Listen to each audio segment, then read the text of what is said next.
সিলেটে আল্লাহর বান্দার বাড়ি। আল্লাহর বান্দা গিয়েছে সেই লন্ডন এলাকায়, সেখানে আল্লাহর বান্দা লন্ডনের মধ্যে বাড়ি। আল্লাহর বান্দা ঘরে আসে না 3 বছর। আজকে 3 বছরের মধ্যে 2টা ঈদ করে 6টা ঈদ হয়ে গেছে। 6টা ঈদ এমন আল্লাহর বান্দা মা সন্তান ছাড়া তার ঈদ তো ঈদ মনে হয় না। এরে আল্লাহর বান্দা সন্তান আজকে 3টা বছর নাই, মা বাবার মনটা কেমন খারাপ।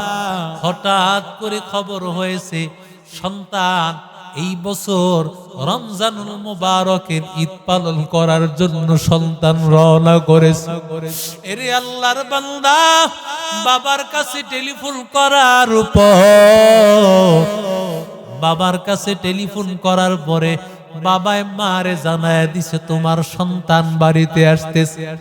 3 বছর পরে আমার সন্তান হাজির, আমার কলিজার টুকরা আমার বাড়িতে আসবে। কেমন আনন্দ রে ভাই। মেয়েটাকে ডাক দিয়া বলতেছে তোর ভাই আসতেছে, যত পুরাতন চাদর আছে সব চাদর গুলো উঠা, নতুন চাদর বিছা।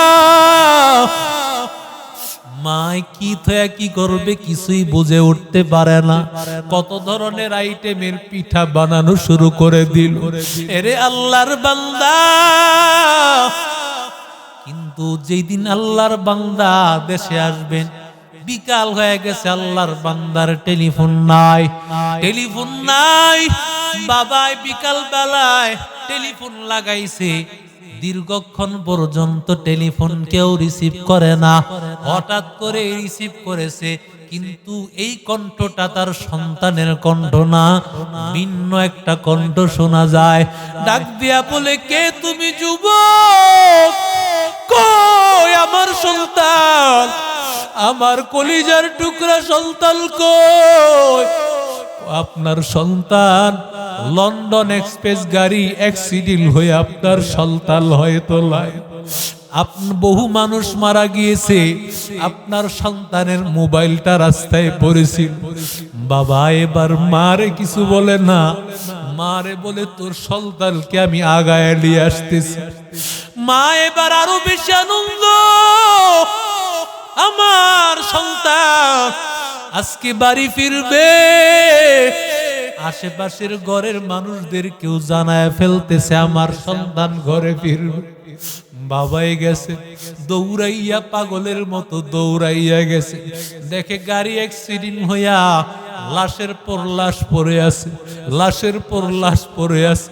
তালাশ করতে করতে আল্লাহর বান্দা তার সন্তানের লাশ পাওয়া গেছে। এবার সন্তানের লাশ পাইয়া চিৎকার করে বলে ও সন্তান, কিভাবে তুই তোর মারে না দেখিয়া চলে যাইতে বল? তুই জানো তোর মা আজকে 3টা বছর তুই নাই, তোর মা আজকে একটা ঈদও ভালোভাবে পালন করতে পারেন। আমি তোর মার জন্য কত দামি কাপড় ঈদের দিন আমি আল্লাহ ভালো নতুন কাপড় আনলাম, জুতা আনলাম। আমি ঈদগাহ থেকে ঈদের নামাজ আদায় করিয়া তোর মারে আমি তালাশ করে খুঁজে পাইলাম। আমি তোর মার ঘরের মধ্যে গেলাম, সেখানেও তোর মারে তালাশ করে পাই না। আমি রান্নাঘরে গেলাম, সেখানেও পাইলাম। তালাশ করতে করতে 2য় তলায় তোর রুমে গেলাম। আমি তোর রুমে গিয়া দেখি তোর জামা কাপড়গুলো সব বের করিয়া, তোর জামা কাপড়গুলো একত্রিত করিয়া তোর মায়ে কান্না করতেছে।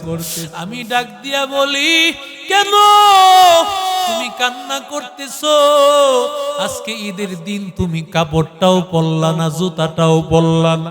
তোর মায়ে ডাক দিয়া বলে সন্তান গর্ভে আমি ধারণ করেছি, তুমি বুঝবালা সন্তানের কেমন মায়া।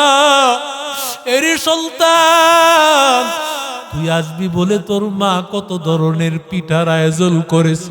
আজকে 2-4-5 দিন তোর মার চোখে ঘুম নাই, যখন থেকে শুনেছি তুই লন্ডন থেকে বাড়ি করতে আসবি। এবার সন্তানের লাশটা নিয়া বাবা অ্যাম্বুলেন্স দিয়া যখন রওয়ানা, বান্দা আল্লাহর বান্দা যখন অ্যাম্বুলেন্সটা যখন বাড়ির মধ্যে নিয়ে আসতেছে, মা বলতেছে কার অ্যাম্বুলেন্সের আওয়াজ? কোন আল্লাহর বান্দার কার বুক খালি হয়ে গেছে? কোন মায়ের বুক খালি? মা তাকাইয়া দেখে কিছুক্ষণ পরে অ্যাম্বুলেন্স গাড়িটা তার বাড়ির মধ্যে হাজির হয়ে গেল। একটা দৌড় দিয়া গাড়ির দরজার সামনে হাজির। দরজা খুলিয়া দেখে তার আদরের সন্তানটা শুয়ে আছে। আদরের সন্তানটার সামনে ডাক দিয়া কয়, রে সন্তান, তুই কিভাবে এভাবে চলিয়া গেলি? আমি মা না কত সুন্দর ভাবে আজকে 3টা বছর তোর অপেক্ষায় রইলাম, কত সুন্দর আয়োজন করিয়া আজকে মা 5টা দিন ঘুম না। একটাবার তুই কি আমারে মা বলিয়া ডাক দিবি না রে সন্তান? তুই আসবি বলিয়া তোর বোনের মাধ্যমে তোর জন্য আমি গরম পানি করাইছি, কারণ সফর থেকে ক্লান্ত হইয়া গরম পানি দিয়া গোসল করলে ক্লান্ত দূর হয়ে যাবে। কিন্তু আমি ভাবতে পারি না এই গোসল তোর জীবনের শেষ গোসল হয়ে যাবে, এই গরম পানি দিয়া তোর জীবনের শেষ গোসল হয়ে যাবে। এরে আল্লাহর বান্দা, কিসের বাহাদুরি করো যুবক? তোর পায়ে হাত ধরে বলি, যদি বলো পায়ে হাত ধরলে হুজুর আমি নামাজ পড়বো, আমি কোরআন তেলাওয়াত করব, গুনাহ ছেড়ে দিব, নবীর তরিকায় চলবো, আমি 1000 মানুষের সামনে তোর পায়ে হাত ধরতে রাজি। মারে কষ্ট দিবি না, বাবারে কষ্ট দিবি না, সুদের খাতায় নাম লিখাইবি না, আমানতের খেয়ানত করবি না, পারলে কাউরে উপকার করবি, কাউরে ক্ষতি করবি না। এরে আল্লাহর বান্দা, যতদিন দুনিয়ার জমিনে থাকবা আল্লাহর কোরআন মানবো, নবীর সুন্নত মানবো। কারা কারা রাজি আছি? 2টো হাত আল্লাহকে দেখায়া দাও। আয় আল্লাহ, হাতগুলো কবুল করে নাও। তাকাইয়া দেখো না রে আল্লাহ, এই প্রচন্ড শীতের মধ্যে হাতগুলো আল্লাহ কিভাবে মানুষগুলো বসে আছে আল্লাহ, এই হাতগুলো আল্লাহ দ্বীনের জন্য কবুল করো আল্লাহ। আয় আল্লাহ, ঈমানের উপর আয় আল্লাহ মৃত্যু পর্যন্ত অটল রাখিও, ঈমান নিয়ে কবরে যাওয়ার তৌফিক দাও। জোরে বলেন আমিন। আল্লাহ আমাদের সবাইকে মরণ পর্যন্ত ঈমানের হালতে থেকে ঈমান নিয়ে কবরে যাওয়া